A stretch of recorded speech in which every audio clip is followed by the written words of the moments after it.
ఆర్మూరు పట్టణంలో ప్రసిద్ధ పుణ్యక్షేత్రమైన సిద్ధలగుట్ట శివనామ స్మరణతో మారుమ్రోగింది. 4 జిల్లాల నుండి సుమారు 14,000కు పైగా భక్తులు విచ్చేసి శివలింగాన్ని దర్శించుకున్నారు. సిద్ధలగుట్ట శివాలయంతో పాటు రామాలయం, దుర్గామాత, దత్తాత్రేయ, అయ్యప్ప స్వామి, ఎల్లమ్మ తల్లి, ఏకశిల స్తంభం వద్ద గల హనుమాన్ ఆలయాల్లో భక్తులు ప్రత్యేక పూజ నిర్వహించారు. దాదాపు 4 జిల్లాల నుండి 14,000 మందికి పైగా భక్తులు విచ్చేసి శివుని దర్శనం చేసుకున్నారని ఆలయ కమిటీ సభ్యులు తెలిపారు.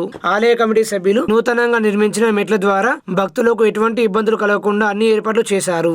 నందీశ్వర మహారాజు ఆధ్వర్యంలో రామాలయం నుండి కోనేరు వరకు స్వామివారి పలికి సేవ కార్యక్రమాన్ని భక్తి శ్రద్ధలతో నిర్వహించారు. అన్నదాతలుగా వివరించిన ప్రొద్దుటూరి మానస చరణ్ రెడ్డి కుటుంబ సభ్యులకు ఆలయ కమిటీ సభ్యులు ప్రత్యేక కృతజ్ఞతలు తెలిపారు. పెద్ద ఎత్తున నిర్వహించిన అన్నదాన కార్యక్రమంలో భక్తులు పాల్గొని అన్న ప్రసాదాలు స్వీకరించారు. ఈ కార్యక్రమంలో సభ్యులు సుమన్, పీసీ గంగారెడ్డి, కొడిగల మల్లయ్య తదితరులు పాల్గొన్నారు.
ఆర్మూరు మండలం చేపు గ్రామంలోని క్షత్రియ ఇంజనీరింగ్ కళాశాల ఎన్సీసీ కేడెట్లు ఏక్ భారత్ శ్రేష్ఠత భారత్ క్యాంపులో పాల్గొన్నారు. ఈ నెల 14 నుండి 25 తేదీ వరకు మేడ్చల్ సిఎంఆర్ ఇంజనీరింగ్ కాలేజీలో ఆంధ్రప్రదేశ్ మరియు తెలంగాణ డైరెక్టరేట్ నిర్వహించినటువంటి జాతీయ స్థాయి క్యాంప్ అయినటువంటి ఏక్ భారత్ శ్రేష్ఠత భారత్ క్యాంపులో చేపులోని క్షత్రియ ఇంజనీరింగ్ కళాశాలలో బీటెక్ 3వ సంవత్సరం చదువుతున్న అరవింద్, సాయి ప్రసాద్, అక్షిత్ రెడ్డి 10 రోజుల క్యాంపులో పాల్గొన్నారు. ఈ క్యాంపు యొక్క ముఖ్య ఉద్దేశం 10 రోజుల క్యాంపులో పాల్గొనడం జరిగిందని క్షత్రియ విద్యా సంస్థల చైర్మన్ అల్జాపూర్ శ్రీనివాస్ తెలిపారు. ఈ క్యాంపు యొక్క ముఖ్య ఉద్దేశం జాతీయ సమైక్యతకు పెద్దపీట వేస్తుందని 3 రాష్ట్రాలకు చెందిన క్యాడెట్లను ఒక చోటుకు చేర్చి వారి ప్రాంతీయ సంస్కృతి సంప్రదాయాలు, ఆహార అలవాట్లు, వేషధారణ క్యాంపులో పాల్గొని రాష్ట్ర చరిత్రను వివరిస్తారు. సాంస్కృతిక కార్యక్రమాల ద్వారా వారి సంప్రదాయాలు తెలియజేస్తారు. ఈ క్యాంపు ద్వారా విద్యార్థులు ఒక ప్రాంతం గురించి మరొక ప్రాంతం విద్యార్థులకు పూర్తి అవగాహన వచ్చి రాష్ట్రాల మధ్య స్నేహపూర్వక వాతావరణం ఏర్పడుతుందని తెలిపారు. ఈ క్యాంపులో పాల్గొన్న 3 క్యాడెట్లను కళాశాల చైర్మన్ అల్జాపూర్ శ్రీనివాస్, కళాశాల సెక్రటరీ మరియు correspondent Aljapur Devender, principal doctor RK Pandey, vice principal Narender, NCC అధికారి వెంకటేష్లు వారికి జాతీయ సర్టిఫికెట్స్ మరియు మెడల్స్ తో సత్కరించి అభినందించారు. వేల్పూర్ మండల కేంద్రంలోని వెంకటాపూర్ రోడ్డు వాటర్ ట్యాంక్ పక్కన mission Bhagiratha pipe line leakage అయి నీరు వృధాగా పోతున్న సంబంధిత అధికారులు చోద్యం చూస్తున్నారు. గత వారం 10 రోజుల నుంచి పైప్ లైన్ లీకేజ్ అయి వాటర్ బయటకు వచ్చినా సంబంధిత అధికారులు పట్టించుకోవడం లేదని ప్రజలు అంటున్నారు. తారు రోడ్డు మధ్యలో పైప్ లైన్ లీక్ అవడం వల్ల కొంచెం కొంచెంగా రోడ్డు కట్టవడం జరుగుతుంది. మిషన్ భగీరథ అధికారులు ఎక్కడ ఏం పని చేస్తున్నారో తెలియదు కానీ ఇంతవరకు అక్కడ ఏరియా ప్రాంతాన్ని చూసి పరిశీలించిన దాఖలు లేవని ప్రజలు అంటున్నారు. ఇప్పటికైనా మిషన్ భగీరథ అధికారులు నిద్రమత్తు వదిలి పైప్ లైన్ లీకేజ్ ని గుర్తించి వాటర్ ను పరిశీలించి వాటి మరమ్మతులు సరిచేయాలని చుట్టుపక్కల ప్రాంతాల ప్రజలు కోరుతున్నారు.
వేల్పూర్ మండల కేంద్రంలో వ్యవసాయ శాఖ ఆధ్వర్యంలో రైతులకు వానాకాలం సంబంధించి విత్తన కొనుగోలుపై అవగాహన సదస్సు నిర్వహించారు.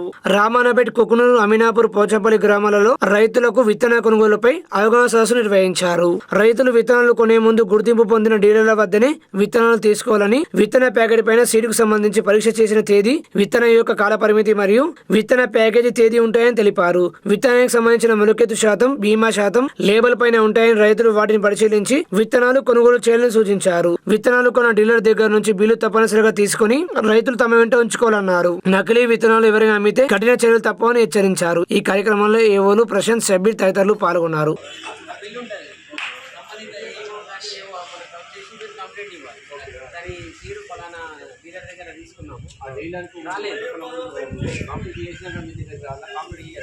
చెప్పినా సరే చెప్పకూడదు, డైరెక్ట్ రావాలి.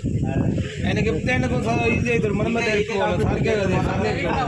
వాళ్ళు మా పరిధిలోనే ఉంటారు కాబట్టి మీరు మా దగ్గరికి డైరెక్ట్ రావాలి. కాబట్టి మీ దగ్గర ఒక బిల్లు ఉండాలి, ప్యాకెట్ ఉండాలి.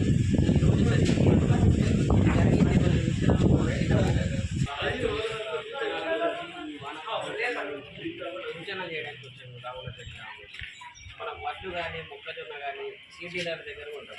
లైసెన్స్ ఉన్న డీలర్ దగ్గరికి వెళ్ళండి.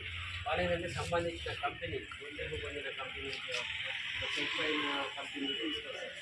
కమ్మర్పల్లి మండల కేంద్రంలోని పలు గ్రామాల్లో వ్యవసాయ శాఖ ఆధ్వర్యంలో వ్యవసాయ శాఖ అధికారి అబ్దుల్ మాలిక్ రైతులకు విత్తనాల కొనుగోలుపై అవగాహన సదస్సు నిర్వహించారు. కమ్మర్పల్లి మండలం కోనాపూర్, నాగాపూర్, బషీరాబాద్, అసకొత్తూరు గ్రామంలో వ్యవసాయ శాఖ అధికారి అబ్దుల్ మాలిక్ ఆధ్వర్యంలో రైతులకు విత్తనాల కొనుగోలుపై అవగాహన కార్యక్రమం నిర్వహించారు. రైతులు విత్తనాలు కొనుగోలు చేసేటప్పుడు వ్యవసాయ శాఖ ద్వారా లైసెన్స్ ఉన్న డీలర్ల వద్ద మాత్రమే విత్తనాలు కొనుగోలు చేయాలని రైతులకు సూచించారు. అలాగే తప్పనిసరిగా రసీదు తీసుకుని పంటకాలం అయిపోయే వరకు రసీదు, విత్తనాల సంచి జాగ్రత్తగా ఉంచాలని చెప్పడం జరిగింది. అదే విధంగా విత్తనాలు, పురుగు మందులు అమ్మే డీలర్లతో మండల వ్యవసాయ శాఖ అధికారి సమావేశం నిర్వహించారు.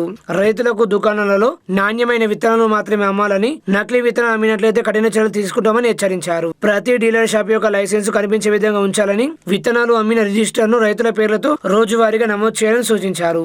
ఈ కార్యక్రమంలో వ్యవసాయ విస్తీర్ణ అధికారులు ఎస్ సాయిరాం, రాజు, రమేష్, కావ్య, పద్మ, ఆయా గ్రామాల రైతులు పాల్గొన్నారు.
ఆర్మూరు పట్టణంలోని కుమారనారాయణ భవన్లో తెలంగాణ ప్రగతిశీల బీడీ వర్కర్స్ యూనియన్ రాష్ట్ర కార్యదర్శి ముత్తెన్న మీడియా సమావేశం నిర్వహించి మాట్లాడారు.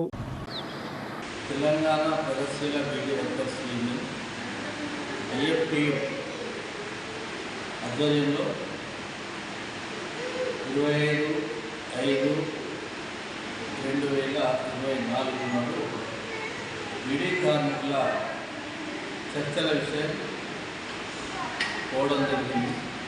బీడీ పరిశ్రమలో అంటే తెలంగాణ రాష్ట్రంలో సుమారుగా నిజామాబాద్, కామారెడ్డి, నిర్మల్, ఆదిలాబాద్ మరియు ఇతర జిల్లాలను కట్టుకుంటే 10 జిల్లాలలో బీడీ కార్మికులు సుమారుగా 7 లక్షల మంది బీడీ కార్మికులు పనిచేస్తున్నారు.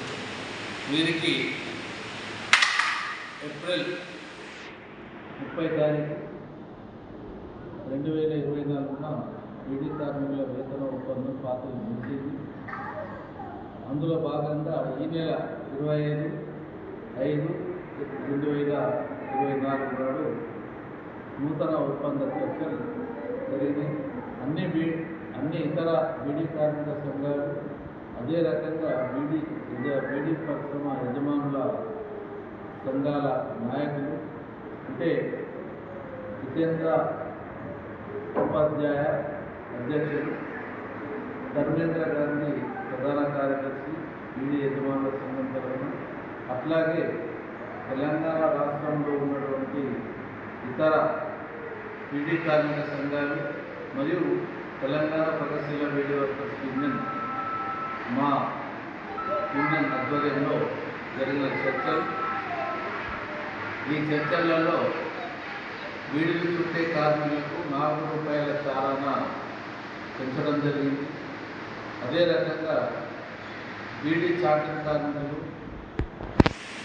ట్రై పిల్లర్స్, బట్టీవాలా, ఇతర క్లర్కులు మరియు వీరికి 1700 రూపాయలు ప్రతి నెలకు పెంచడం జరిగింది. అదే రకంగా బీడీ ప్యాకింగ్ కార్మికులకు 3650 రూపాయలు పెంచడం జరిగింది. వీటిని బీడీ యజమానులు, బీడీ కార్మిక సంఘాలు కలిసి శాంతియుతంగా పరిష్కారం చేసుకుని బీడీ యజమానులు, బీడీ కార్మికులకు ఈ నూతన ఒప్పంద అగ్రిమెంట్ను అమలు చేసుకోవాలని చెప్పేసి తెలంగాణ ప్రగతిశీల బీడీ వర్కర్స్ యూనియన్ తరఫున కార్మికులు కోరడం. నేడు తెలంగాణ సచివాలయంలో ఐటీ శాఖ మంత్రి శ్రీధర్ బాబును టీపీసీసీ అధికార ప్రతినిధి ఏబి శ్రీనివాస్ చిన్న మర్యాద పూర్వకంగా కలిశారు. ఈ సందర్భంగా టీపీసీసీ అధికార ప్రతినిధి ఏబి శ్రీనివాస్ చిన్న మాట్లాడుతూ ఐటీ శాఖ మంత్రి శ్రీధర్ బాబుతో పలు అంశాలపై చర్చించడం జరిగిందని తెలిపారు. అలాగే ఈ కార్యక్రమంలో నాయకులు అజరుద్దీన్ తదితరులు పాల్గొన్నారు. శ్రీకొండ మండలం రావుట్ల గ్రామంలో ఏఐపీకేఎంఎస్ ఆధ్వర్యంలో ఉపాధి హామీ కూలీల పనులు పరిశీలించి కూలీల సమస్యలపై సర్వే నిర్వహించారు. అఖిల భారత ప్రగతిశీల వ్యవసాయ కార్మిక సంఘం రాష్ట్ర ప్రధాన కార్యదర్శి రామకృష్ణ మాట్లాడుతూ ఉద్యమాలతో ఉపాధి హామీని కాపాడుకుందాం, ప్రతి కూలీకి కొలతలకు సంబంధం లేకుండా రోజుకు 600 రూపాయలు వేతనం ఇవ్వాలని, ప్రతి ఒక్క కూలీకి 250 రోజుల పని కల్పించాలని, కుటుంబంలోని అందరికీ పని కల్పించాలని డిమాండ్ చేశారు. ఏఐపీకేఎంఎస్ నిజామాబాద్ జిల్లా కమిటీ సభ్యులు రమేష్, ఐఎఫ్టియు జిల్లా కార్యదర్శి రమేష్, ఏఐపీకే జిల్లా సహాయ కార్యదర్శి బాబన్న తదితరులు పాల్గొన్నారు. వచ్చిన తర్వాత ఊర్లో పని లేకుండా పోయింది. ఈ సందర్భంగా మరి ఈ ఊర్లలో ఉండేటటువంటి అమ్మలకు, అక్కలకు ఎట్లా మరి పని ఉపాధి కల్పించాలనే దాని మీద పెద్ద ఎత్తున 2006లో కొట్లాటల వల్ల, ఎర్రజెండా పార్టీల ఒత్తిడి వల్ల ఈ చట్టం వచ్చిందనే విషయం మనం గుర్తుపెట్టుకోవాలి. 18 ఏళ్ళ ఈ చట్టం వచ్చినప్పుడు అనేక విషయాల్లో మనకు చట్టబద్ధత కల్పించింది, కానీ ఏది కూడా సరిగ్గా అమలైతే లేదు. ఈ రోజు ఉన్నటువంటి ధరలకు అనుగుణంగా రోజుకి ఎంత కూలి ఉండాలా? మనకు ప్రభుత్వం చెప్పిన లెక్క ప్రకారమే దినం 600 రూపాయలు అయితే ఆ ఇల్లు ఏమైనా బతుకుతుంది అని, ఆ కుటుంబం ఏమైనా 2 పూటలు మంచిగా తింటుంది అని. కానీ మనకు 600 కూలి వస్తుందా? సగమైన వస్తలేదుగా. ఇప్పుడు 18 ఏళ్ల కింద రేట్లు ఎట్లుండే, ఇవాళ కూడా అదే రేట్లు ఉంటే మనం ఏమైనా బతకగలుగుతామా? మరి దీన్ని పెంచవలసిన అవసరం ప్రభుత్వానికి ఉంది కదా. ఇప్పుడు ఏమవుతుంది, వ్యవసాయదారులు 2 ఎకరాలు 3 ఎకరాలు ఉన్నటువంటి వాళ్ళకు 500 600 ఇవ్వకపోతే మనం కుదిరేయబోతలేం, నాట్లేస్తేందుకు పోతలేం. ఎందుకు? ఆ రైతు పాపం ఆయనకు కూడా కష్టమై సరిగా పండగ పోయినా ఎండినా ఎట్లో తిరిగా పని కొట్టుకోవాలని 500 600 1,000 రూపాయలు కూడా ఇస్తున్నాడు. మరి ప్రభుత్వమే కల్పించిన పనికి ప్రభుత్వం ఏం చెప్తుంది? రోజుకు 600 రూపాయల కన్నా ఆదాయం తక్కువ వస్తే వాళ్ళు గరీబ్ గాలే, వాళ్ళు బిచ్చగాళ్ళతో సమానమని. నిజామాబాద్ నగరంలో ఏఐటీయూసీ జిల్లా కార్యాలయంలో తెలంగాణ రాష్ట్ర బీడీ వర్కర్స్ ఫెడరేషన్ నాయకులు మీడియా సమావేశం నిర్వహించి మాట్లాడారు. బీడీ కార్మికులకు, నెలసరి ఉద్యోగులకు, ప్యాకర్లందరికీ కూడా AITUC beedi and cigar workers federation తరఫున శుభాకాంక్షలు, ఉద్యోగాభినందనలు తెలియజేస్తా ఉన్నాం. దాదాపు 3 నెలల కాలంగా యాజమాన్యాలతో పోరాటం చేసిన ఫలితంగా మొన్న హైదరాబాద్లో బీడీ మ్యానుఫ్యాక్చరర్స్ అసోసియేషన్, అదే రకంగా బీడీ కార్మిక సంఘాలు ఫెడరేషన్లతోని సమావేశం, జాయింట్ మీటింగ్ జరగడం జరిగింది. ఈ జాయింట్ మీటింగ్లో బీడీ కార్మికులకు 1000 బీడీలకు ₹4.25, అదే రకంగా నెలసరి ఉద్యోగులకు 1700 రూపాయలు, అదే రకంగా ప్యాకర్లు ఇతర కార్మికులకు 3650 రూపాయలు ఉన్నటువంటి వేతనం మీద పెరగడం అనేది జరిగింది. ఒక మంచి పరిణామం, శుభ పరిణామం. ఈ సందర్భంగా కార్మికులందరికీ కూడా ఉద్యమాలను తెలియజేస్తూ ఉన్నాం. ఈ వేతనం, ఈ కూలీ రేట్లు మే 1వ తేదీ నుంచి, ఈ నెల 1వ తేదీ నుంచే అమల్లోకి వస్తాయి కాబట్టి యాజమాన్యం ఇమీడియట్లీ దాన్ని అమలు చేయాలని, ఇచ్చేటటువంటి కొత్త వేతనంలో, కొత్త బట్వాడాలో ఈ పెరిగినటువంటి వేతనాన్ని కలిపి కార్మికులకు జూన్ నెలలో వేతనాలు ఇవ్వాల్సిందిగా ఏఐటీసీగా మేము పోరాటం మేము పిలుపునిస్తా ఉన్నాం. లేకపోతే కనుక ఖచ్చితంగా దేశవ్యాప్తంగా బీసీల జనాభా దామాష ప్రకారం కులగణన చేపట్టాలని బహుజన లెఫ్ట్ పార్టీ రాష్ట్ర నాయకులు, బీసీ ఉద్యమ నాయకులు అబ్బగోని అశోక్ డిమాండ్ చేశారు. రాబోయే స్థానిక ఎన్నికలలో బీసీలకు 42% కేటాయించవలసిందిగా ఇప్పుడున్నటువంటి ఈ రోజుల్లో రాష్ట్ర ప్రభుత్వము, కాంగ్రెస్ ప్రభుత్వం మొన్న ఎన్నికలలో గెలిచి మరి హామీ ఇచ్చినటువంటి సందర్భంగా కాంగ్రెస్ ప్రభుత్వాన్ని డిమాండ్ చేస్తూ ఉన్నాం. ఏంటంటే, మీరు గత ఎన్నికలలో ముఖ్యమంత్రి రేవంత్ రెడ్డి గారు కామారెడ్డి అసెంబ్లీ ఎన్నికల పర్యటన విధంగా బీసీల కులగణన జరిపిస్తామని చెప్తూ మరి స్థానిక ఎన్నికలలో గ్రామ పంచాయతీ ఎన్నికలు కావచ్చు, మున్సిపల్స్ ఎన్నికలు కావచ్చు, ఎంపీడీసీ, జెడ్పీటీసీ కేటగిరీలో కావచ్చు 42% రిజర్వేషన్లు కేటాయిస్తామని చెప్పడం జరిగింది.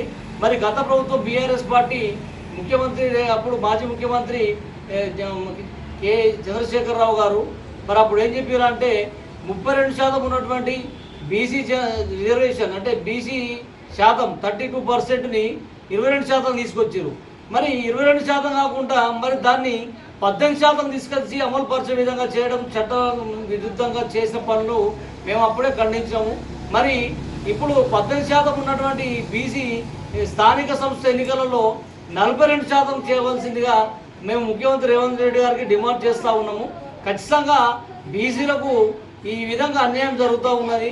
మీకు చిత్తశుద్ధి ఉంటే బీసీల పైన కులగణన జరిపిస్తూ ఉన్నాము, ఇంతవరకు కూడా ఇటువంటి జరపలేరు. అటు కేంద్ర ప్రభుత్వంలో ఉన్నటువంటి బీజేపీ పార్టీ కులగణన చేయకపోవడం ఇంకా సిగ్గుచేటుగా భావిస్తూ ఉన్నాము. మేము దీన్ని తీవ్రంగా ఖండిస్తూ రాబోయే ఎన్నికలలో బీసీలంతా ఏకంగా రావాలని ముందు పిలిపిస్తూ ఉన్నాము.